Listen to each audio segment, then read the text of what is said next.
July 2024 4 డిఏలు, జనవరి 2025 5 డిఏలు ఇప్పటిదాకా ఇవ్వకపోవడం బాధాకరమైన విషయం. 33 జిల్లాల ఎంప్లాయీస్ బాధాకరంగా ఆవేదన వ్యక్తం చేస్తుంటే సీఎం గారికి రైతుల మీద ఉన్న ప్రేమ, అందరి మీద ఉన్న ప్రేమ ఎంప్లాయీస్ మీద లేదు. కాబట్టి మేము డిమాండ్ చేస్తున్నాం 33 జిల్లాల పక్షాన, ఎంప్లాయీస్ పక్షాన మీకు చేతులెత్తి దండం పెడతాం సార్, మీ పాదాభివందనం చేస్తాం సార్, మాది బిచ్చగాల బతుకు చేయకండి సార్. ఇప్పటిదాకా 5 డిఏలు పెరిగిపోయినాయి అంటే ఎంత బాధాకరమైన విషయమో మీరు తెలుసుకోండి.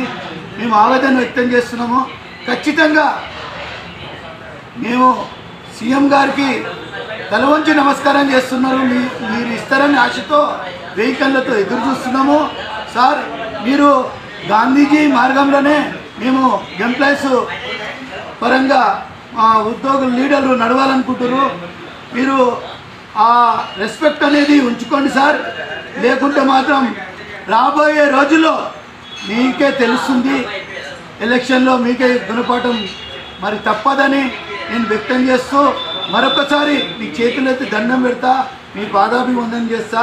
బిల్స్, పే బిల్స్ కానీ, జీపీఎఫ్ బిల్స్ కానీ, మ్యారేజ్ అడ్వాన్స్ బిల్స్ కానీ, ప్రజల ఎంప్లాయీస్ సమస్యలు అన్ని హక్కులున్నా తీర్చేవలసిందిగా అది మీరే బాధ్యతని మేము రిక్వెస్ట్ చేస్తున్నాం సార్.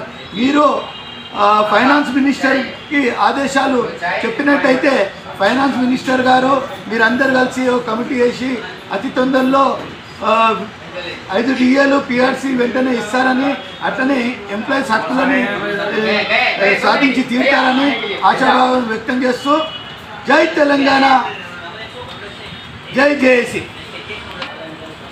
రాష్ట్ర ప్రభుత్వ ఉద్యోగులకు చెల్లించాల్సిన ఎన్ని బిల్లులు బకాయి ఉన్నాయో చెప్తారా?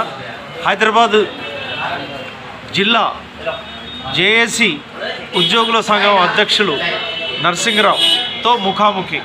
సార్, ఎట్టి పరిస్థితుల్లో ఫైనాన్స్ మినిస్టర్ దగ్గర పోతే నిన్నగాక మొన్న employee assistant section officer retirement అయితే వాళ్ళ బెనిఫిట్స్ అన్నీ చేస్తున్నాడు.